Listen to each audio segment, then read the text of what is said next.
1946 թվականի նոյեմբերի 14-ին Խորհրդային Միության պետական անվտանգության նախարարության ձեռնարկած ույժ գաղտնի օպերացիայով Երևան տեղափոխվեց մի կալանավոր, ում իսկույն փակիտակ առան Խորհրդային Հայաստանի պետական անվտանգության նախարարության ներքին բանտում։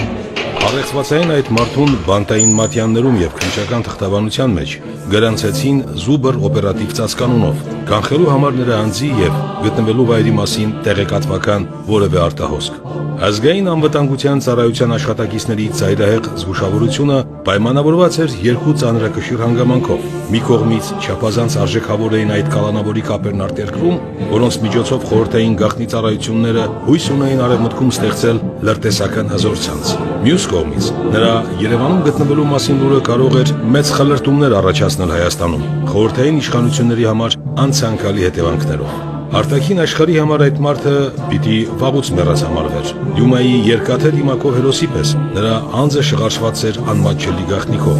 իսկ անունը ջնջված ողջերի գրքից, ու միայն շատ քչերը հայաստանյան ղեկավարներից ու ազգային անվտանգության աշխատակիցներից գիտեին, որ զուբր օպերատիվ անվան տակ թաքնված անձը Գարեգին Եղիշեի Տեր Հարությունյանն է, նույն ինքը Գարեգին Նժդեհը, մարդ, ում դեռ չէին կարողանում ներել խորհրդային իշխանությունները իրենց զորքերի 25 տարվա վաղեմության խայտառակ պարտությունները Անդրկովկասում, անհատ, ով նույնիսկ զառամյալ ու անօգնական կալանավորի կարգավիճակում դեռ սարսափ էր ներշնչում իրեն ձերբակալողներին։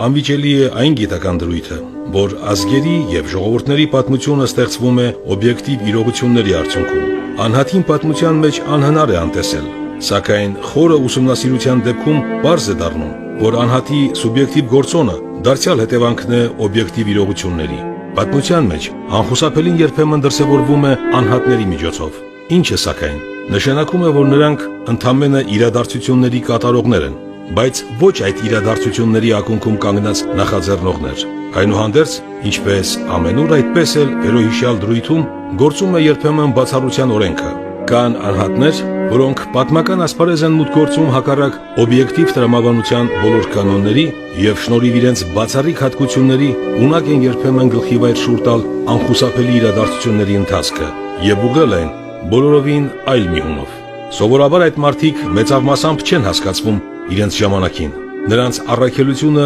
ժամանակակիցների կողմից մնում է անըմբռնելի եւ միայն ապագային է թողնված նրանց առեղծվածը քողազերծելու հնարավորությունը։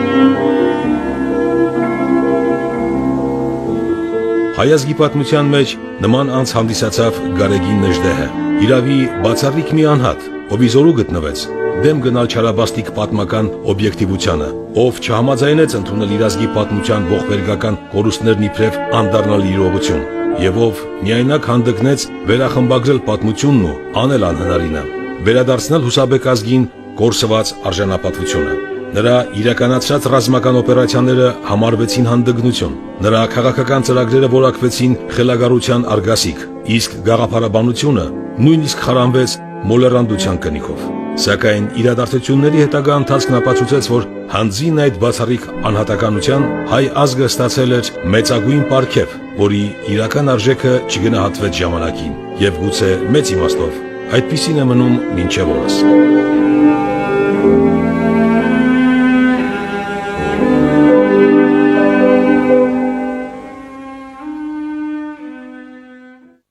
Հայոց ազգագրական շարժման պատմության մեջ եւ pedagogan եւ քաղաքական գործիչների շարքում առանձնանում է Գարեգին Նժդեհը։ Նա տաղանդավոր ռազմական գործիչ էր, հրամանատար եւ միաժամանակ գաղափարապես այսպես զարգացած անձնավորություն, որը նաեւ ստեղծեց հիմքեր եւ նաեւ նրա անմիջական նախաձեռնությամբ ստեղծվեց ցեղակրոն շարժումը, Մամիկոնյաց ուխտը եւ միաժամանակ իբրև հայրենապաշտ, հայրենանվեր գործիչ հիմք դրեց հայրենիքի պաշտպանության, հայրենիքի համար անվեհեր կռվելու եւ զոհվելու վեհ գաղափարին։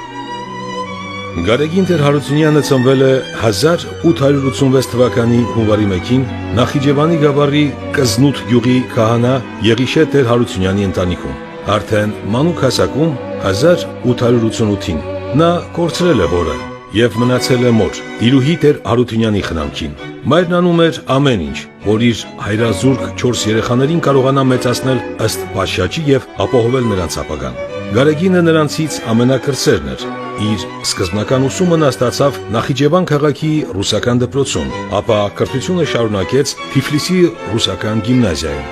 որտեղ սովորելու ընթացքում 17 տարեկանից միացավ հայ ազատագրական շարժմանը։ Թիֆլիսի գիմնազիան ավարտելուն պես պատանին մեկնեց Պետերբուրգ, ուր ընդունվեց տեղի համալսարանի իրավաբանական բաժին։ Ապագան խոստումնալից պիտի լիներ, սակայն ի զարմանս շատերի ոչ իրավաբան դառնալու փայլուն հեռանկարը եւ ոչ էլ հրապուրիչ կյանքը կայսրության մայրաքաղաքում ամենևին չմեղմեցին նրա հեղափոխական եռանդը։ Ընդհակառակը, Պետերբուրգն իր շվայտ կյանքով ու պերճանքով վանում էր նրան,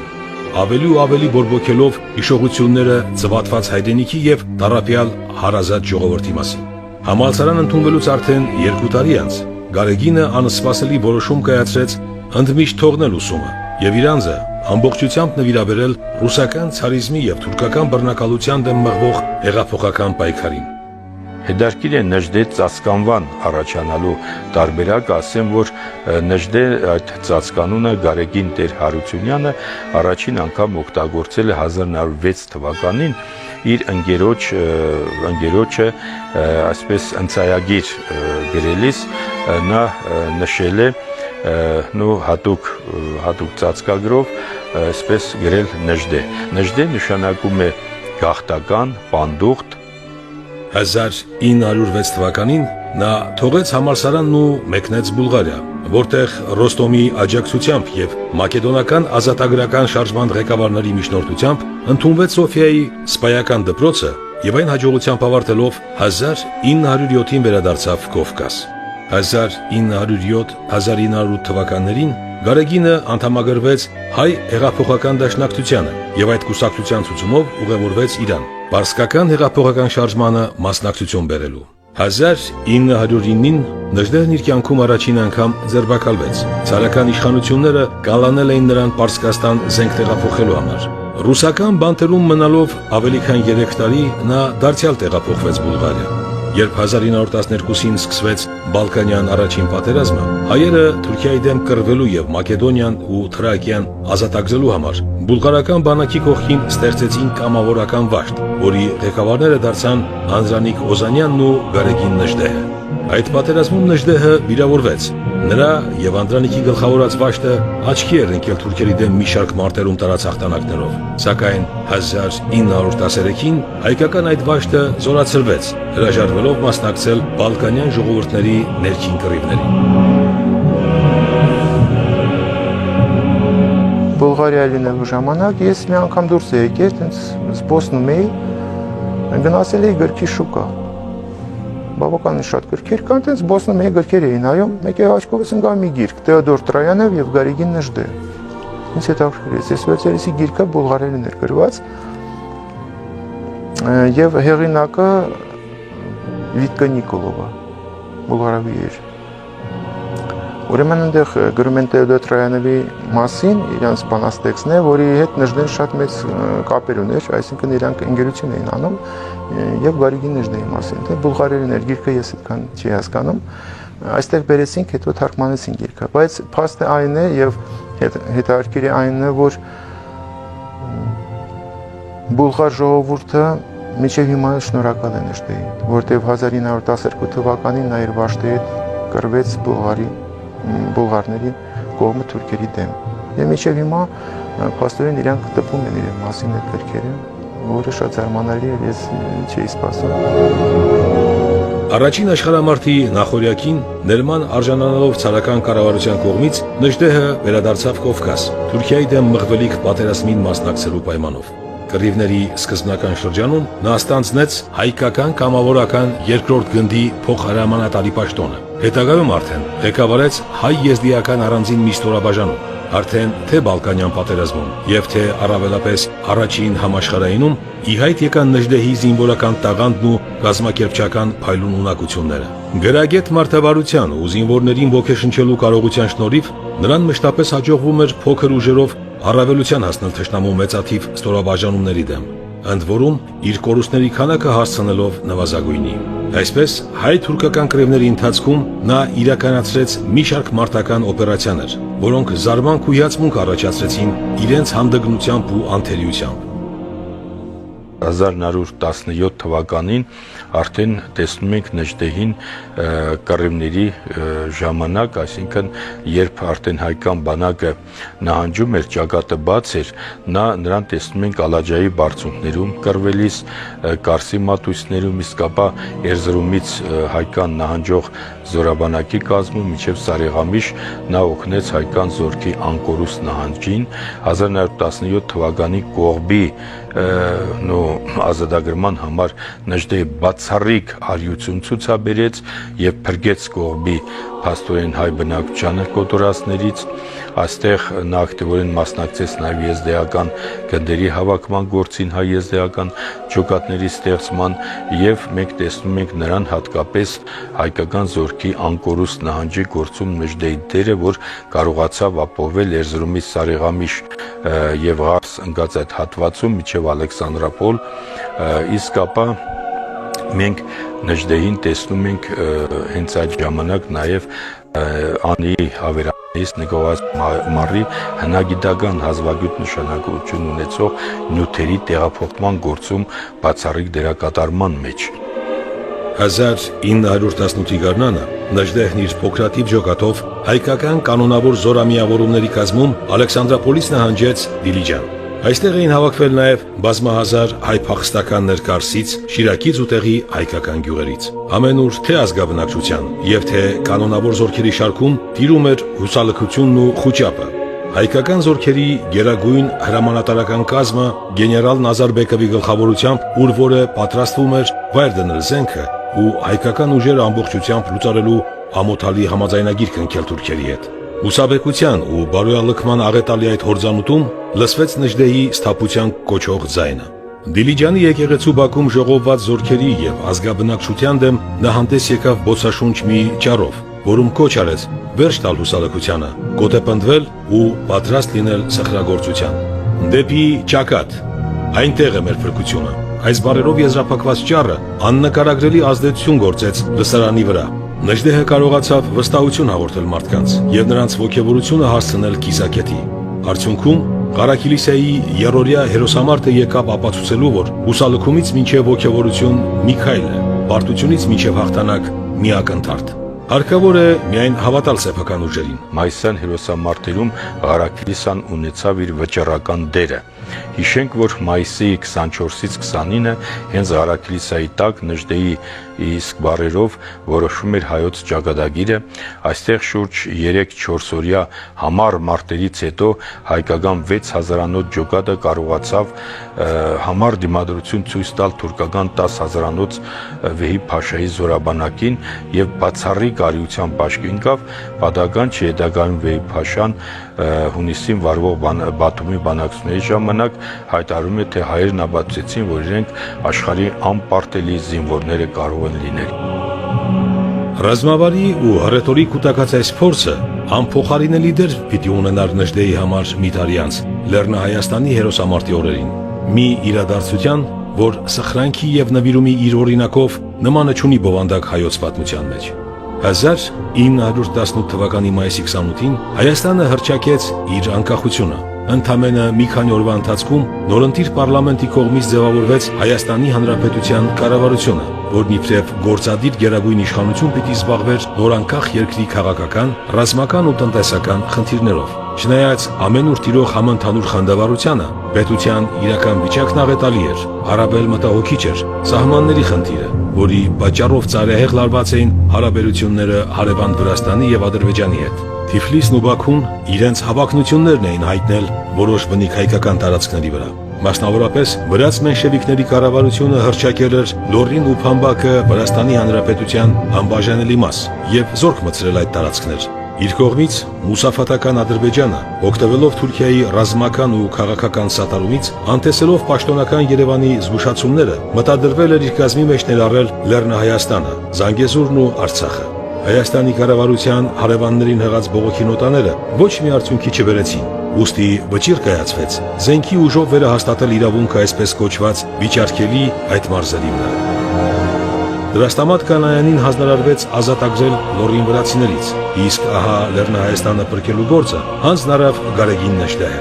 Վերջինիս առաքելությունը ծայրահեղ բարդ էր այն պատճառով, որ Զանգեզուրը 4 կողմից շրջապատված էր թուրք ազերիներով խիտ բնակեցված տարածքներով ու քրդական ցեղերի բազմությամբ։ Հայաստանի Հանրապետությունը ոչ մի կերպ չէր կարողանում հաստատել իր ռազմական ու տնտեսական ներկայությունը այդ աշխարհամասում։ Երևանի հետ կապող երկու ճանապարհներ անցնում էին Նախիջևանի հարթավայրով եւ Բազարչայի ներկայիս Սարավանի լեռնանցքով, որոնք գտնվում էին թուրքերի եւ ազերիների վերահսկողության ներքո։ Հարավում պարսկական սահմանի վրա վխտում էին Թուրքիային ու Ադրբեջանին դաշնակից խաների հրոսակախմբերը, իսկ Արցախի հետ կապող միակ մայրուղին անցնում էր Հագարու գետի հովտով, որի տերուտիրականներն էին քրդական ցեղերը։ Փաստացիորեն Զանգեզուրը չուներ արտաքին աշխարհի հետ ոչ մի կապ, եւ նյութական ու ռազմական ռեսուրսների բացակայության պարագայում դատապարտված էր հոշոտվելու օրստորե լպրիշացող թշնամու կողմից։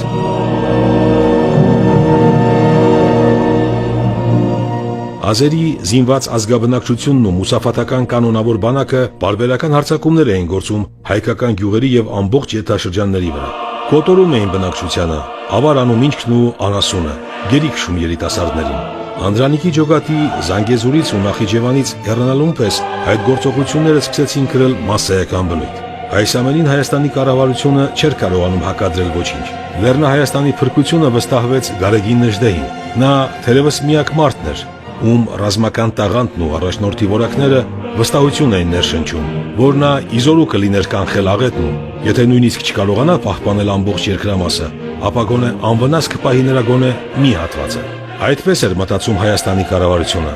սակայն ինչպես ցույց տվեցին իրադարձությունների հետագա զարգացումները, բոլորովին այլ մտադրություն ուներ ինքը, Գարեգին Նժդեհը։ Իր բնույթով լինելով մաքսիմալիստ, նա նպատակադրվեց ոչ թե Զանգեզուրի հայ ազգաբնակչության վնասները հասցնել նվազագույնի, այլ վերածել Լեռնահայաստանը անառիկ ամրոցի եւ անհրաժեշտության դեպքում նախահարցակ լինել ու խեղդել թշնամուն իր իսկ որջում։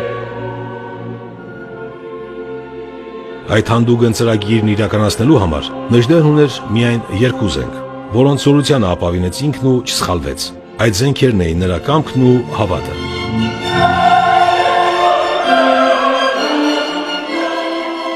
1918 թվականի վերջին Հայաստանի Հանրապետության կառավարության կողմից Գարեգին Նժդեհը նշանակվեց Նախիջևանի գավառապետ,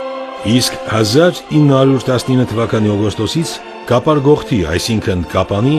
Արևիկի եւ Գողթանի ընդհանուր հրամանատար։ Նորանշանակ գավառապետն ու հրամանատարը փաստացիորեն չուներ ոչ գավառ, ոչ զորք, ոչ էլ դրանք ունենալու որևիցե հեռանկար։ Սակայն Նժդեհի նման անձնավորության համար գործերի իրական դրությունը ոչինչ չէր նշանակում, ուսալքություն ասածը անծանոթ էր նրան։ Իր մի քանի վստահելի զինակիցների հետ գալով Զանգեզուր, նա անմիջապես լծվեց գործի։ Հաշված օրերի ընթացքում Նժդեհը ծանոթացավ ամբողջ երկրամասում տիրող իրավիճակին, կազմեց ու գլխավորեց Զանգեզուրի ինքնապաշտպանության շտաբը, զորահավաք կազմակերպեց հայ ազգաբնակչության շրջանում եւ հաշվառեց երկրամասում եղած զենքն ու զինամթերքը։ Մինչև Նժդեհի Զանգեզուրում հայտնվելը Սյունիքի հայությունը թեև փորձեր էր ձեռնարկում պաշտպանվելու թուրք ազերիներից, սակայն այդ հուսաբեկ փորձերը մասնատված ու խիստ տեղային բնույթ ունեին, ուստի այդ պատճառով ի սկզբանե դատապարտված էին անհաջողության։ Մինչդեռ մի գյուղը իր փոքրատիվ ուժերով պաշտպանում էր հարձակվող թշնամուց սեփական կյանքն ու ինչքը։ Հարևան գյուղացիները չէին աջակցում ոչինչով, կարծելով թե աղետն այդպիսով կշրջանցի իրենց։ Աղետն իհարկե շրջանցում էր իրենց, սակայն մի քանի օրով կամ ամսով ընդամենը, որովհետև հաջորդ թիրախն իրենք պիտի լինեին։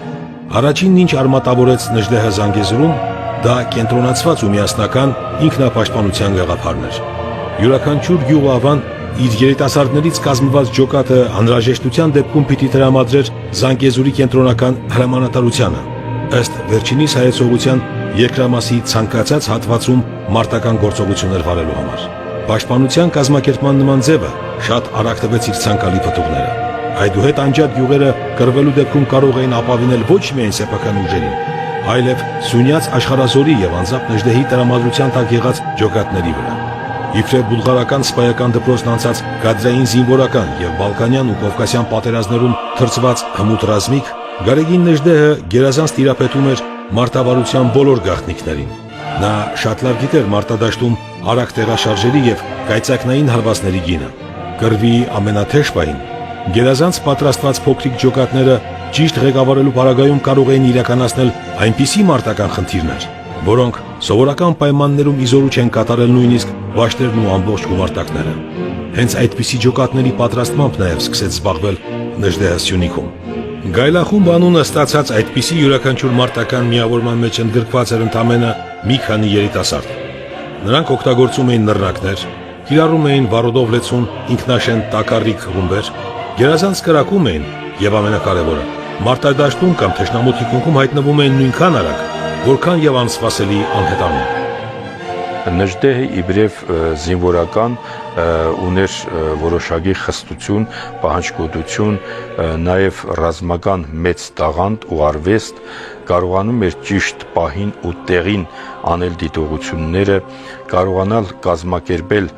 ջոկատներ եւ մարդկանց տրամադրել իր գաղափարական, այսպես հենքով, գաղափարական հայրենապաշտության գաղափարով, նա միշտ օրինակներ էր բերում Մամեկոնյաց ուխտից։ Անհավանական է թվում, բայց հաշված ամիսների ընթացքում Նժդեհը կարողացավ Սյունիքի գյուղերից հավաքագրված աշխարհազորը վերածել մարտունակ մի զորքի, որի շարքերում խստությունն ու կարգապահությունը ոչնչով չէր զիջում կանոնավոր բանակին։ Առասարակ իր իսկ վկայությամբ նա աշխարհազորին վստահում էր առավել քան հայ կանոնավոր բանակասացին կամ մաուզերիստներից բաղկացած զորամիավորումներին։ Պատճառն այն էր, որ սովորական գյուղացիներն ու աշխատավորները, չունենալով որևիցե նյութական շահ, անձնուրացաբար կռվում էին հանուն սեփական տան ու ընտանիքի խաղաղության, ինչը նվազագույնի էր հասցնում նրանց նահանջի ու փախուստի հնարավորությունը ռազմի դաշտից։ Արդյունքում, իր տրամադրության տակ ունենալով ընդամենը մի քանի հազար մարդիկ, Նժդեհը շուրջ 3 տարի անընդմեջ կռի վարեց Լեռնահայաստանը պաշարած մուսաֆաթական կանոնավոր զորքի, ազերի ու քուրդ խաժամուժի, թուրքական զորամիավորումների եւ ապա Անդրկովկաս ներխուժած բոլշևիկյան 11-րդ բանակի դեմ։ Առանց դրսի օժանդակության, ապավինած հայրենի լեռներին ու սեփական ոգու զորությանը, Սյունիքի հայությունը Նժդեհի ղեկավարության վարեց իր հաղթական դյուցազնամարտը։ Լեռնահայության դիմումներին որևէ կերպ օգնելու Հայաստանի Հանրապետության կառավարությունը, բացի մեկումեջ արվող քաջալերանքի կամ համակրանքի խոսքերից, ոչ մի կերպ չարձագանքեց, իսկ Նժդեհը երբեմն ստիպված էր լինում չհնազանդվել վերին իշխանության հրամաններին։ Մասնավորապես, երբ Խատիսյանի կառավարության կողմից նրան հրամայված էր գաղթեցնել պաշարված Գողթնի հայությանը, Նժդեհը մերժեց այն եւ փոխարենը սրբեց ու տեղահանեց գավառի թուրքական բնակավայրերը։ Ավելին, 1920 թվականի օգոստոսին Հայաստանի Հանրապետության զինվորական նախարար, հայտնի դաշնակցական գործիչ Ռուբեն Տերմինասյանը համաձայն բոլշևիկների հետ օգոստոսի 25 կնքած համաձայնագրի, որով թույլատրվում էր Կարմիր բանակին մտնել Զանգեզուր, Ղարաբաղ եւ Նախիջևան, դրոյի միջոցով հեռագրեց Նժդեհին թողնել Կապանը եւ անցնել Երևան։ Բայց Նժդեհը, չընդունելով զինվորական նախարարի Զանգեզուրը թողնելու հրամանը ու մերժելով դրոյի առաջարկը անցնել Երևան, ապաքինվելու, որովհետև նա վիրավորվել էր Գորիսի ձորում, նախընտրեց մնալ Սյունիքում եւ մենակ չթողնել Լեռնահայաստանը։ Այդ ծանր օրերին էր, որ Նժդեհը հղացավ ու գործի դրեց Դավիթբեկյան ուխտերը։ 1920 թվականի օգոստոսի 25-ին Կապանի Կավարտ գյուղի եկեղեցում Նժդեհի զինվորները ուխտեցին Դավիթբեկի անունով, հավատարիմ մնալ հայրենի երկրի ազատությանը, իրենց հրամանատար Նժդեհին եւ կռվել մինչեւ վերջին շունչը։ Այսպես ծնունդ առան Դավիթբեկյան ուխտերը, որոնց նշանաբանն էր հանուն հայրենիքի Դավիթբեկաբար։ Հետագայում հենց դրանց նմանությամբ ու օրինակով էր Նժդեհը արտերկրում ստեղծելու իր հանրահայտ ցեղակրոն ուխտերը։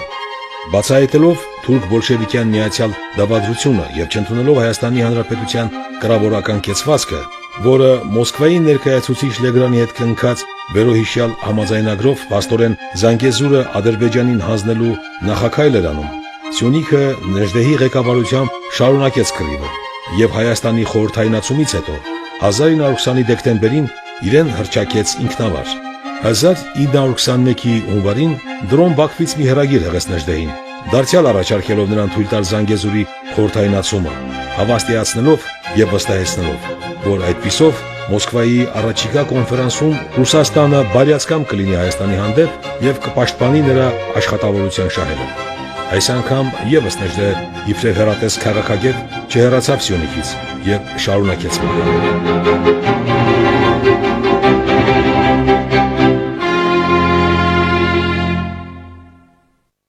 1921 թվականի ապրիլին հռչակվեց Լեռնահայաստանի Հանրապետությունը Սպարապետ Նեժդեհի վարչապետությամբ։ Նույն թվականի հունիսի 1-ին Զանգեզուր անցած այլևս գոյություն չունեցող Հայաստանի Հանրապետության կառավարության նախաձեռնությամբ Լեռնահայաստանը հայտարարվեց Հայաստան, որի վարչապետ նշանակվեց հայտնի դաշնակցական Սիմոն Վրացյանը։ Նեժդեհն այդ կառավարության մեջ ստանձնեց Սպարապետի պաշտոնը, սակայն նոր կառավարությունը թույլ տվեց մի շարք կոպիտ սխալներ, որոնց մեջ ամենից ճակատագրականը եղավ 3000 թաթար թուրքերի իբրև քոչվոր, իսկ իրականում որպես ծպտյալ դավադիրներ Սիսիան ազատ մուտքի արտոնումը վճարած գումարի դիմաց։ Այս եւ նման տիպի ուրիշ բյուրոկրատական երևույթները, որ ժառանգվել էին Երևանյան կառավարության օրերից, խաթարեցին Լեռնահայաստանի վարչաքաղաքական ֆունկցիոնալությունը։ Այդ ամենի հետ աղետալի թափի հասավ դասալակությունը, որովհետև Արարատյան հանրապետության զորքի մնացորդը, որ կարմիրներից փախչելով ապաստանել էր Զանգեզուրում, իր հետ այստեղ բերեց նաև բարոյալքման վտանգավոր ախտը։ Արդյունքում Զանգեզուրը իբրև վերջին ապաստան պաշտպանելու փոխարեն այդ զորամիավորումները կամավոր կերպով անձնատուր եղան կարմիրներին, ինչը չէր կարող չանդրադառնալ սյունեցիների հոգեբանական վիճակի վրա։ Փաստորեն, դաշնակցական կառավարությունը ոչ միայն չկարողացավ սթափվել եւ ուղղել իր սխալները Լեռնահայաստանում, այլ ավելի խորացրեց ճգնաժամն ու կազմալուծման եզրին կանգնեցրեց Լեռնահայաստանի Հանրապետությունը։ Նեժդեհի ձեռքերից ստանալով Զանգեզուրի քաղաքական եւ տնտեսական իշխանությունը, այդ կառավարությունը չկարողացավ իր շարքերից առաջ մղել մեկ այլ լիդերի, ով ընդունակ կլիներ զարգացնելու վերջինիս ձեռք բերած ակնառու հաջողությունները։ Իսկ դրանց մասին անհնար է հիշատակել առանց հիացմունքի։ 2 տարվա կռիվների ընթացքում թշնամու 15000 սպանվածի դիմաց Սյունիքը տվեց ընդամենը մի քանի տասնյակ զոհ, իսկ մոտ 200 գյուղ մաքրվեցին թուրքերից ու վերաբնակեցվեցին հայերով։ Սյունյաց աշխարհազորը ոչ միայն պաշտպանական մարտերով ապահովեց երկրամասի անվտանգությունը, այլև իրականացրեց մի շարք հանդուգն հարձակողական արշավանքներ, որոնց արդյունքում ապաշրջափակեց Գողթնը, թուրքերից մաքրեց Արևելյան Նախիջևանը, ճնշեց ու վտարեց Հագարուի հովտի քրդերին մինչև Շուշիի մատույցները, ապահովեց Կապանի եւ Հարավային Ղարաբաղի անվտանգությունը, դատարկելով թուրքական զորքերից ու բնակչությունից ամբողջ տարածքը Մեղրից մինչև ներկայիս Ֆիզուլի ու Օրադիս։ Շնորհիվ Լեռնահայաստանի հերոսամարտի հնարավոր եղավ փրկել Լեռնահայությանը կոտորածից, Սյունիքը կցել մայր հայրենիքին, մահացու անդամահատումից զերծ պահելով Հայաստանը, վերջապես ապահովել հայ մտավորականության եւ մարտական ուժերի նահանջը ու անցումը Պարսկաստան, եւ այս ամենը հիմնականում շնորհիվ Նեժդեհի անհատականության։ Ես պետք է հատուկ ընդգծեմ հատկապես Նեժդեհի ռազմական տաղանդի դրսևորումները 1918-19 թվականներին մինչև 20 թվականից 20 թվականների նաև հայ թատարական այսպես ընդհարումների ժամանակ նրա բացառիկ դերը։ Նեժդեհը հենց Նախճեվանում մաքրեց առանձին շրջաններ շուրջ 40-ից ավելի հայկական գյուղեր թաթարներից եւ ձեռնամուխ եղավ այն ժամանակ, երբ թաթարները սկսեցին շարժումը եւ հիշենք առաջին հանրապետության թիկունքային գործողությունները եւ Տեր-Մինասյանի ռազմական նախարարի ամջական գործունեության արդյունքում մեծ մասը թուրքերի թաթարների դուրս քշվեց, Նեժդեհի դերակատարում այս գործում բացառիկ մեծ էր եւ նա մեծ դերակատարություն ունեցավ թաթարական շրջանները մաքրելու գործում։ 1921 թվականի հուլիսին Գարեգին Նեժդեհը կազմակերպեց հայ հակաբոլշևիկյան ուժերի եւ նրանց ընտանիքների էվակուացիան Մեղրիից Արաքսի վրայով գծված կամրջով դեպի Իրան։ Լեռնահայաստանի խորհրդայնացումն այլևս անխուսափելի էր, սակայն ինքը Նեժդեհը օտարության էր գնում իր հիմնական նպատակն արդեն կատարած։ Խորհրդային իշխանությունների համար արդեն ակնառու էր, որ Սյունիքը չի կարող կազմել Ադրբեջանի մաս, ինչպես ծրագրվում էր սկզբում։ Թողնելով Զանգեզուրը, Նեժդեհը հրաժեշտից առաջ հավաստեց Լեռնահայությանը, որ ինքը ընդմիշտ չի հեռանում եւ դեռ պիտի վերադառնա եթե Երևանի փոխարեն Բաքուն լինի Սյունիքի տերը։ Իսկ խորհրդային Հայաստանի հեղկոմին ուղղած իր դիմումը հաղթական սպարապետն ավարտեց հետևյալ սաստող տողերով. «Դուք գիտեք, որ ցանկության դեպքում ես միշտ էլ հնարավորություն կունենամ մի քանի տասնյակ զինվորներով վերագրավել Լեռնահայաստանը, որպեսզի այս երկրի աշխատավոր գյուղացիությունը ստիպված չլինի մեկ էլ ինձ օգնության կանչելու։ Աշխատեք բավարարել հայ գյուղացիության եւ նրա մտավորականության արդար պահանջը»։ Նժդեհը վերջինն էր վտարանդիներից, ով ոտք դրեց Արաքսի կամրջին եւ լքելով Զանգեզուրը բռնեց օտարության ճամփան։ Նրա անձանիկ ապաստանը Թավրիզն էր, ուր ծպտյալ ապրեց 4 ամիս։ Հենց այս ժամանակամիջոցին տեղի ունեցավ նրա առաջին բացահայտ ընդհարումը Դաշնակցության Գերագույն բյուրոյի հետ։ Հակասությունները նրա եւ Դաշնակցության միջև ծագել ու հասունացել էին վաղուց, սակայն ընդհարման համար պատրվակ ծառայեց այն միջադեպը, երբ էվակուացիայի օրերին որոշ դաշնակցական գործիչներ, այդ թվում եւ բարենավորման նախարար Հակոբ Տեր-Հակոբյանը, անվայել պահվածքի համար ծեծի ենթարկվեցին Նժդեհի ներկայությամբ, իսկ Ասլանյան անունով մի դաշնակցական սպա գնդակահարվեց։ Սա մեծ հանդգնություն համարվեց։ Նժդեհին փորձեցին նույնիսկ մեղադրել Լեռնահայաստանի անկումը արագացնելու մեջ։ Թավրիզում հայ հեղափոխական դաշնակցական բյուրոյի կողմից կուսակցական Գերագույն դատական ատյանի մոտ նա կանչվեց պատասխանատվության։ Լսելով Նժդեհի տված բացատրությունները, դաշնակցականները Սիմոն Վրացյանի գլխավորությամբ 1921 թվականի սեպտեմբերին վճարեցին հեռացնել Նժդեհին կուսակցության շարքերից։ Ըստ երևույթին, սպարապետն այլևս պետք չէր կուսակցությանը, իսկ Նժդեհն առանց զորքի ոչ մի արժեք չէր ներկայացնում դաշնակցության բյուրոկրատական ապարատի համար։ Այնուհանդերձ, որոշ նկատառումներից ելնելով 1925 թվականին Դաշնակցության 10-րդ ժողովի նիստի ժամանակ նա դարձյալ վերականգնվեց այդ կուսակցության շարքերում։ Պատճառը թերևս նրա վայելած բարձր հեղինակությունն էր, որը նպատակադրվեցին օգտագործել Սիմոն Վրացյանը, Ռուբենն ու այլոք իրենց կուսակցական ծրագրերն իրականացնելու համար։ Չնայած ձեռք վերացաշտությանը, այն կրում էր բացառապես արտաքին բնույթ, ինչը դժվար չէր նկատել գաղափարաբանական այն տարբերությունից, որ առկա էր դաշնակցական լիդերների եւ Նժդեհի միջև։ Հարաբերությունների վերջնական խզումը տեղի էր ունենալու տարիներ անց միայն, իսկ մինչ այդ Նժդեհը հաստատվել էր Բուլղարիայում, ամուսնացել Եփիմե Սուքիասյան անունով մի կնոջ հետ եւ զբաղվում էր լրագրությամբ։ Թերևս հրապարակախոսությունը նրա գլխավոր զբաղմունքը չէր, այլ միայն միջոցներից մեկը, որ պիտի ծառայեր նրա հիմնական գործունեությանը։ Այն է հայապահպանության ծրագրի իրականացմանն արտերկրում եւ Արևմտյան Հայաստանի հնարավոր ազատագրությանն ապագայում։ Գարեգին Նժդեհն արդեն Բուլղարիայում էր։ Իր մոտ ընկերներից մեկը ինքն էր Բուլղարիայում, բայց ուրիշ քաղաքում էր եւ ընտանիքը պետք է Երևանից տեղափոխվեր Բուլղարիա։ Ընտանիքը կիններ եւ մի աղջիկ Ափինե Շահինյան։ Նժդեն դիմավորում էր իրենց եւ մի քանի օր հյուրընկալում է իր տանը։ Կարոտ այնքան էր իրան խեղդում, որ ինքը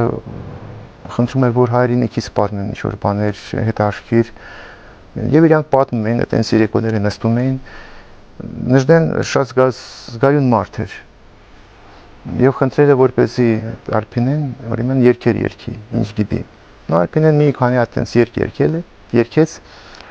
եւ Նժդեհին դուր եկավ օտարամային ճամփեքի վրա, որը ինքը դրանից առաջ շատ էր սիրում այդ երգը։ Չնայած այնտեղ բառեր կան, որ հայրենիքն ինձ խորթ է հիմա, եւ այդ բառի վրա ինքը կանգ առավ երգը, ասում է՝ արի փոխենք այդ բառը, որտեղ հայրենիքը խորթ երբևից չի լինում։ Արի երգենք հայրենիքը հերոյ է հիմա։ Եվ այտենց իրանք ուրեմն Իսահակյանի բառեր այնտեղ ուղղում են եւ Արփինեն արդեն երգում է այդ այսերով երգում այդ երգը։ Սկսած 1922 թվականից Գարեգին Նժդեհը իր ակտիվ մասնակցությունը բերեց Բալկանահայ եւ Ռումինահայ համայնքների հասարակական կյանքին, ինչպես նաեւ ծավալեց քարոզչական աննախադեպ գործունեություն, որն ուղղված էր հայրենասիրության ու ազգային գաղափարախոսության նոր հենքերի որոնումներին։ Տարբեր թվականներին ընդգրկուն հոդվածներով նա հանդես եկավ Սփյուռքում հրատարակվող բարբերականներով, որոնցից էին Բուխարեստում լույս տեսնող Նոր արշալույս թերթը, Պլովդիվում հրատարակվող Հայաստան թերթը, Բոստոնի հայրենիք ամսագիրը, Փարիզի Ազատամարտ շաբաթաթերթը, Բուլղարիայի նոր արաքս պարբերականը եւ շատ ուրիշներ։ Այս պարբերականներում, ինչպես նաեւ առանձին հրատարակություններով լույս տեսած Նժդեհյան խոհափիլիսոփայական գրվածքները աստիճանաբար ամբողջականացան ընդհանուր մեկ համակարգում եւ յուրեղանալով կազմեցին նրա ազգային նոր գաղափարաբանության ցեղակրոն ուսմունքի հենքը։ Օրստորես ուզվելով խոհերի ու մտավոր վերլուծությունների մեջ Նժդեհը եկավ այն եզրակացության, որ գենետիկական իդենտիկության, այսինքն նույնականացման խնդիրը պետք է գերակայող չափորոշիչ նումուղը դառնա հայության միավորման ու ինքնության պահպանման համար։ Ըստ Նժդեհի, ռուսակցական հենքի շուրջ իրականացվող համախմբման տեսակը ոչ միայն արդյունավետ չէ, այլև ունի ազգային ինքնության կառույցը կազմաքանդող բնույթ, քանի որ ռուսակցական գաղափարախոսությունը, որքան էլ կուր լինի, վաղ թե ուշ վերում է ճգնաժամի, վերածվելով նեղ կուսակցական եւ նեղ անձնական նպատակների հետապնդման։ Հետևաբար նա առաջարկեց ապակուսակցականացնել Սփյուռքահայ հանրությանը եւ որպես սոցիալ-քաղաքական ուղենիշ նրան առաջարկել միակ ճշմարիտ ազգայնական գաղափարը։ Դաշնակցական կառույցներն անմիջապես կռահեցին, որ Նժդեհի գաղափարական սուրն ուղղված է նախ եւ առաջ իրենց դեմ։ Արդեն մեկ անգամ չէր, որ Նժդեհը բացահայտ քննադատում էր նրանց բյուրոկրատիզմի, անգործության եւ Թուրքիայի հանդեպ կրավորական կեցվածք ընդունելու համար։ Սակայն դիպչել Նժդեհի պես հեղինակությանը կնշանակեր կորցնել համախոհների ուղիղ կեսը, եթե ոչ ավելին։ Սկզբնական շրջանում Ռուբեն Տերմինասյանը եւ ուրիշները որոշում կայացրեցին սпасել եւ չգնալ Նժդեհի հետ բացահայտ ընթարման։ Ամենևին հեշտ չէր եւ նույնիսկ անհնար էր Լեռնահայաստանի սվարապետին հաղթել գաղափարապես, եւ այդ փորձը դաշնակցության համար կարող էր հղի լինել վտանգավոր հետևանքներով։ Ուստի Նժդեհը գոնե ֆորմալ կերպով շարունակում էր ներկայացնել հուսակցությունը Սփյուռքահայ գաղութներում։ 1933-ի ամռանը նա մեկնեց Միացյալ Նահանգներ, ուր ձեռնամուխ եղավ իր ստեղծած ցեղակրոն շարժման ծավալմանը, երկրի հայաշատ վայրերում ցեղակրոն ուխտեր հիմնելով։ Այդ ուխտերի քանակն արդեն հասել էր տասնյակների եւ ամերիկահայ երիտասարդությունը մեծ սիրով ու սպասումով էր անդամակցում դրանց։ Ցեղակրոն շարժումը անկասկած մեծ հեռանկար էր ունենալու, եւ այն աստիճանաբար սկսում էր դաշնակցական շատ համախոհների իր դաշտը քաշելու գործընթացը։ Հոյդա Գերագույն բյուրոն այլևս չէր կարող սպասել, քանզի նրա համբերության բաժակն արդեն լցված էր։ Առաջին լուրջ մեղադրանքը, որ հնչեց Նժդեհի հասցեին, դա ամերիկահայ հոգևոր առաջնորդ Ղևոնդ arczepiskopos Դուրյանի սպանությունն էր, որն իբր կազմակերպել էր Նժդեհը։ Իր հերթին Նժդեհը հայտարարեց, մեջբերելով բավականին լուրջ փաստարկներ, որ այդ սպանությունը ձեռնտու կարող էր լինել միայն դաշնակցական կենտրոնական բյուրոյին։ Դաշնակցությունն իր վերահսկած մամուլում գաղափարական մեծ արշավ սկսեց Նժդեհի դեմ, փորձ անելով նվաստացնել նրա ծառայությունը, անձն ու ուսմունքը։ Ցեղակրոնը նույնիսկ սկսեցին անվանել ոչ այլ կերպ քան ցեխակրոն։ Հավաստիացնում էին, որ այն ոչ թե ուսմունք է, այլ խրթին ու անհասկանալի մտքերի կիտվածք։ Նույնիսկ զուգահեռներ էին անցկացվում ցեղակրոնության ու նիցշեականության միջև, որի վրա էր խարսխված այն ժամանակներում Եվրոպայում ծաղկում ապրող ֆաշիզմը։ Այս փոխնեփոխ մեղադրանքների տարափից հետո 1937-ին Նժդեհը կանչվեց Կահիրե, կուսակցական բյուրո, ուր փորձ արվեց նրան հաշտեցնել Ռուբենի հետ։ Սակայն բյուրոյի հետ հանդիպումը ոչինչ չտվեց, եւ Նժդեհը վերադառնալով Սոֆիա նույն թվին հայտարարություն արեց հայ հեղափոխական դաշնակցության շարքերից իր հեռանալու մասին։ Բյուրոն եւս առանց դանդաղելու որոշում կայացրեց պարակտողական գործունեության համար ձևակերպումով Նժդեհին կուսակցությունից վերջնականապես հեռացնելու մասին։ 1938 թվականին Գարգին Նժդեհը իր համախոհ Հայկ Ասատրյանի եւ այլոց հետ ձեռնամուխ եղավ Բուլղարիայում տարօնական կոչվող շարժումի հիմնադրմանը, որի հիմքում դարձյալ ընկած էր ցեղակրոն գաղափարախոսությունը։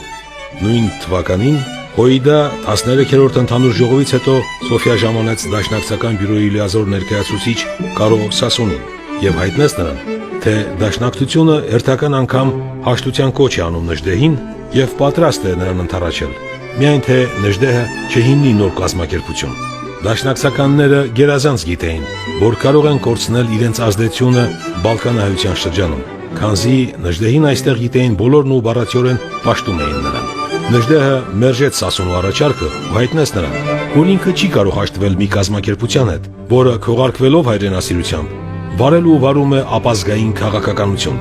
Դաշնակցականներին միայն մեկ ելք էր մնում ստեղծված իրավիճակից։ Բալկաններում բյուրոյի կողմից լիազոր ներկայացուցիչ կարգել այնպիսի մի մարդու, ով իր հեղինակությամբ կարող է հակակշռել Նժդեհին։ Այդ տեխնացուն Դրաստամատ Կանայանն էր, Դրոն, մարդ, որը Նժդեհի վաղեմի զինակիցն էր։ Գաղափարական պայքարը Նժդեհի եւ Դրոյի միջև շարունակվեց մի քանի տարի եւ իր կիզակետին հասավ երկրորդ համաշխարհայինի օրերին։ Վայելելով գերմանական հատուկ ծառայությունների վստահությունը, Դրոն արտաբորություն էր ստանձնել ռազմի դաշտում գերի ընկած սովետահայերից կազմավորել հայկական կոչվող հատուկ լեգիոն եւ ուղղել այն Խորհրդային Միության դեմ, ակնկալիքով, որ իր հերթին Երրորդ Ռայխը գրավելով Անդրկովկասը անկախություն կշնորհի Հայաստանին գերմանական պրոտեկտորատով։ Նժդեհը, որը նույնպես համագործակցում էր Վերմախտի հետ,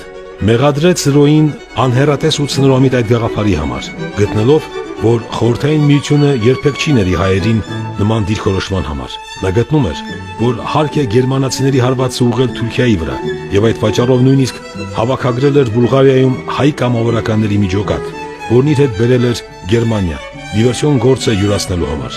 Գերմանացիներն այդ ջոկատը ուղարկեցին Ղրիմ, հետագայում այն Կովկաս տեղափոխելու համար։ Սակայն Նժդեհը տեղեկանալով այդ մասին, պահանջեց շտաբ վերադարձնել հայ դիվերսանտներին եւ կամ օգտագործել նրանց Թուրքիայի դեմ, կամ էլ առհասարակ զորացրել, ինչն էլ ի վերջո արվեց։ Գերմանիայում այստեղ Նժդեհը որոշակի դերակատարում ունեցավ հայկական ազգային լեգիոնի ձևավորման գործում։ Ամեն դեպքում խոսք էր գնում գերմանա-թուրքական հարաբերությունների վատացման եւ Գերմանիայի եւ Թուրքիայի միջև առճակատման հասունացման մյուս պատերազմի մասին խոսակցությունները։ Նժդեհը զինվորագրվեց այդ գաղափարին, նպատակ ունենալով նախ հայոց պետականության գաղափար իր աչքի առաջ ունենալով, արևմտյան Հայաստանի ազատագրման վեհ գաղափար աչքի առաջ ունենալով։ Սկսած 1943 թվականից իրադրությունը ռուս-գերմանական ճակատում փոխվեց։ Գերմանացիները կրում էին պարտություն պարտության հետևից։ Նժդեհը հասկանում էր, որ պետք է զգուշությամբ սպասել եւ չձեռնարկել ոչինչ, քանի դեռ որոշված չէ պատերազմում բացահայտ հաղթողը։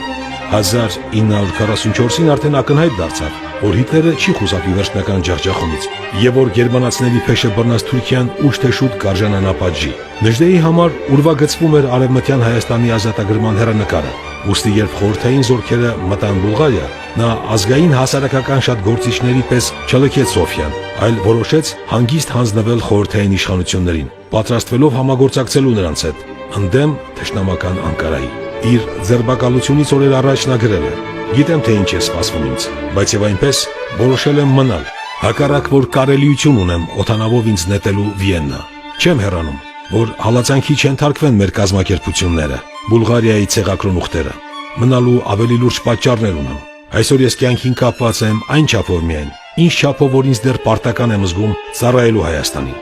Սակայն ինչպես ցույց էր տալու ապագան,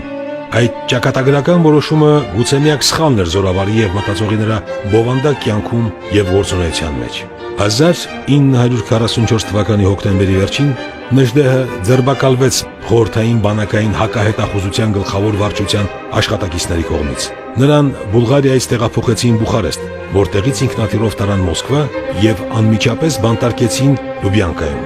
Խորհրդային հատուկ ծառայությունները ցնծության մեջ էին, քանզի առանց որևէ հատուկ օպերացիայի նրանց ձեռքն էր ընկել, ինչպես ընդունված էր ասել, խոշոր ձուկ։ Նա ինքը գեներալ Նժդեհը,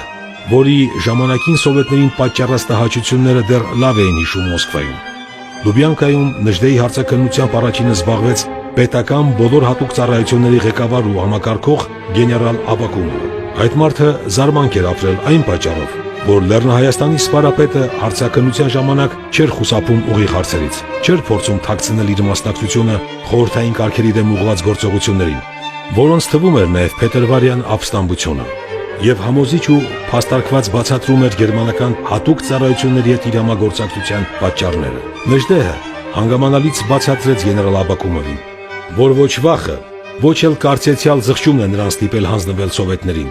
այլ միայն գիտակցումն այն բանի, որ ներկայիս պահին հանձին Թուրքիայի ինքն ու սովետները ունեն միևնույն թշնամին, եւ որ ինքը պատրաստ է համագործակցել խորհրդային միության հետ ընդդեմ Թուրքիայի։ Նժդեհի առաջարկը հետաքրքրեց Աբակումովին, եւ նա հանձնարարեց հատուկ ծառայություններին քննության առնել վերոհիշյալ համագործակցության հնարավորությունները։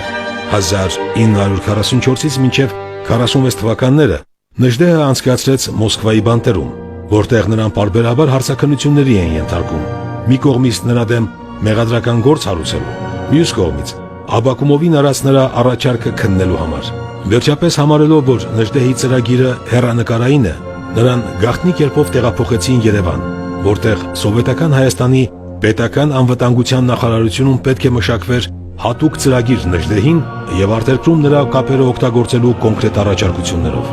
1944 թվականի նոյեմբերին Գարեգին Նժդեհն արդեն Երևանում էր, սակայն ոչ ոք, ներառյալ Սոֆիայում մնացած նրա ընտանիքը ու Թիֆլիսում բնակվող նրա հարազատ եղբայրը, չպիտի իմանային, որ նա ողջ է եւ գտնվում է այսինչ վայրում։ Նամակներն իսպառ արգելված էին, նրան նույնիսկ չէր թույլատրվում կողմնակի միջոցով լուր ուղարկել հարազատներին։ Փոխարենը ակտիվ կերպով ընթանում էր նրա գործի քննությունն ու զուգահեռաբար մշակում էին համագործակցության միջոցները։ Արդեն 1947-ին Նժդեհը խորհրդային կառավարությանն ուղարկեց մի անդուգն ծրագիր, ավարտված մշակված տեսքով։ Նա առաջարկում էր Սփյուռքում ստեղծել համագաղութային ռազմաքաղաքական կազմակերպություն հայկական Իրեդենտը անունով, որի նպատակը պետք է լիներ Արևմտյան Հայաստանի ազատագրումը եւ նրա վերամիավորումը խորհրդային Հայաստանում։ Առաջարկության մեջ Նժդեհը հանգամանալից անդրադարձավ այդ կազմակերպության ստեղծման պատմականորեն թելադրված անհրաժեշտությանը, նրա ապագա գործունեության ձևերին, կառուցվածքին եւ այլն։ Նա վստահ էր, որ խորհրդային իշխանությունները կհավատան եւ ընթացք կտան նրա ազնիվ մղումներին, ուստի եւ նրանց ուղղված կոչերում դիմել էր անկեղծության։ Գարեգին Նժդեն եւ Ստալինը 1907 թվականին նստած են լինում Թիֆլիսի բանտում։ Նույնպես է ստացվում, որպես հեղափոխականներ։ Եվ Ստալինը փաստորեն խոսում էր հայերեն, ինքը հասկանում էր եւ բավականաչափ խոսում էր հայերեն։ Ինչ որ մի դեպք պատահեց բանտում, երբ որ Ստալինի վրա մեկը հարձակվեց դանակով եւ Նժդեն պահեց ձեռքը, չթողեց որ ինքը խփի Ստալինին։ Այդ փաստը Ստալինը լավ հիշեց։ Երբ որ 1944 թվականին Նժդեին ձերբակալում են Բուլղարիայում եւ բերում են Մոսկվա, իրան բերում են Ստալինի մոտ եւ այդ հանդիպումը կայանում է Ստալինի հետ։ Այդ տեսակցության ժամանակ ինքը բանավոր պատմել էր, ինքն էլ մեզ էր պատմել։ Ուրեմն նա ասում է երկար սեղան էր, ես մտա, ասում է այդ սենյակը եւ նստեցի։ Դեմս նստած էր Գերագույն դատախազը Սովետական միության։ Եվ երբ որ ասում է Ստալինը դուրը մի փոքր բացեց եւ մցերից գլուխը նայեց, ով է, Գերագույն դատախազը վեր թռավ տեղից։ Իսկ Նժդեն առանձնապես ուրեմն չարձագանքեց դրա։ Չգիտեմ ինչ խոսակցություն գնաց, ես չեմ հիշում, իհարկե։ Վերջում երբ որ Ստալինը դուրս է գալիս սենյակից, այդ Գերագույն դատախազը, կարծեմ Ռյումինն էր ազգանունը, հարցնում է իսկի գեներալիսիմուսը մտել է, իսկ դուք ինչի ասում եք ստացեք մնացի, ասում է ինքը ինձ համար ուղղակի ընկեր էր, ինքը ինձ համար գեներալիսիմուս չէր։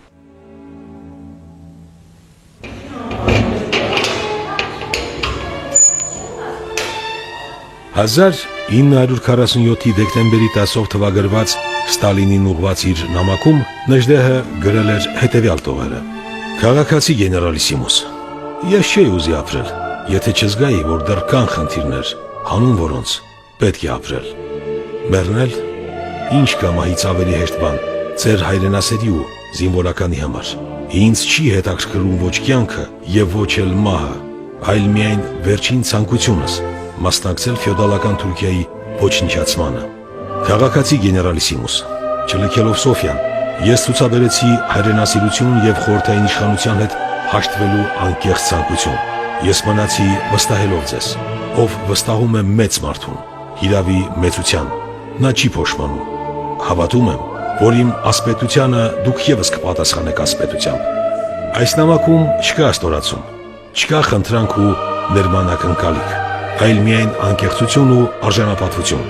Այդպիսին էր Նժդեհը եւ դրանում էր նրա մեծությունը։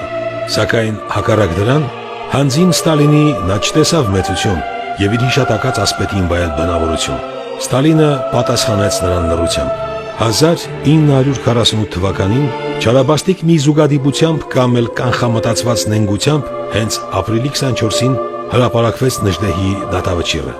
Բոլշևիկյան կարգերի դեմ մղված պայքարի, այդ հողի վրա կատարած սպանությունների, գերմանացիների հետ համագործակցության մեղադրանքով Գարեգին Տեր Հարությունյանը դատապարտվեց 25 տարվա ազատազրկման, որը նա պիտի անցկացներ Վլադիմիրսկի ցենտրալ կոչվող բանտում։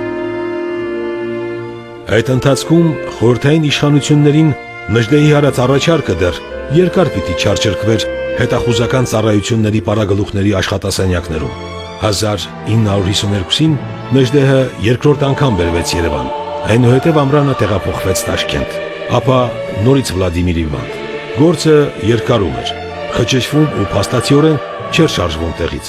Արդյունքում 1954 թվականի փետրվարին Խորհրդային Միության անվտանգության նախարարությունը որոշում կայացրեց չօգտագործել Նժդեհին եւ վերջնականապես մերժեց նրա առաջարկը։ Նիկիտա Խրուշչովի որոշմամբ սովետները ճանաչել էին Թուրքիան իբրև բարեկամ երկիր, որի հետ ոչ մի դեպքում չարժեր փչացնել հարաբերությունները։ Իսկ ահա հակախորհրդային ագենտներին, ինչպիսին համարվում էր Նժդեհը, հարկ էր ըստ նույն Խրուշչովի ժամանակից շուտ փտեցնել բանտերում։ Խորհրդային ղեկավարությունը զրկեց Նժդեհին ընդհանուր ներումից օգտվելու իրավունքից։ Այն դեպքում, երբ դրան արժանացան զգալի թվով հակախորհրդային գործիչներ ու գերմանական բանակի զորավարներ։ 1954 թվականի այդ վերջի արդեն Նժդեհի առողջական վիճակի վատացման արդյունքում, երբ նրա մոտ սկսվել էր սրտի նոպան, միաժամանակ հիպերտոնիկ հիվանդությունը գլուխ էր բարձրացել, մոտը սկսել էր նաև թոքային այսպես հիվանդություններ, Նժդեհը իրեն վատ էր զգում եւ նա գրեց իր կտակը, խնդրելով շորերը, հագուստը, ապա ձեռագրերը, իր գրած գրառումները եւ ժամացույցը նվիրել եղբորը, իսկ մյուս արդեն գրառումների հետ միասին եւ իրեն թաղել անպայման հայրենիքում։ Միջայլոց Նժդեհի երազանքն էր Սյունիքի անկախ Սյունիքի դրոշը, որ երբեք չէր խոնարհվել դա դնել իր կրծքին եւ նաեւ հայկազյան նոր հայկազյան բառարանը, որը նրա մշտագից ուղեկիցն էր տարեգրության մեջ։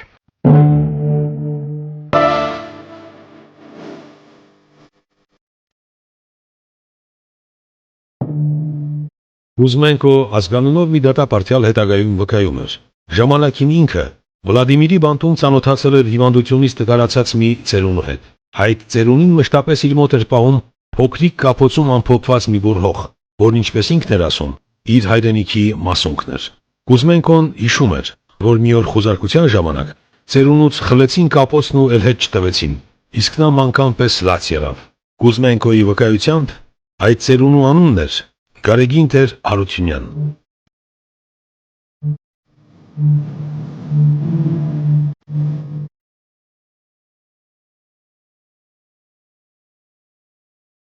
Գարեգին Նժդեհը վախճանվեց 1955 թվականի դեկտեմբերի 21-ին Վլադիմիրի բանտում։ Եղբոր ջանքերով նրա աճյունը թաղվեց Վլադիմիրում, քանի որ իշխանությունները արգելեցին այն տանել Հայաստան։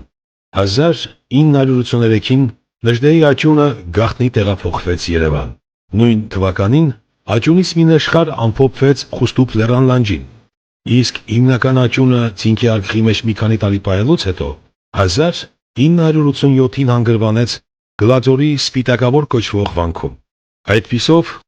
Լեռնահայաստանի քաջ սպալապետը կատարեց ունեցներին 60 տարի առաջ տված իր խոստումը, թե դեռ վերադառնալու է հայրենի Զանգեզուր։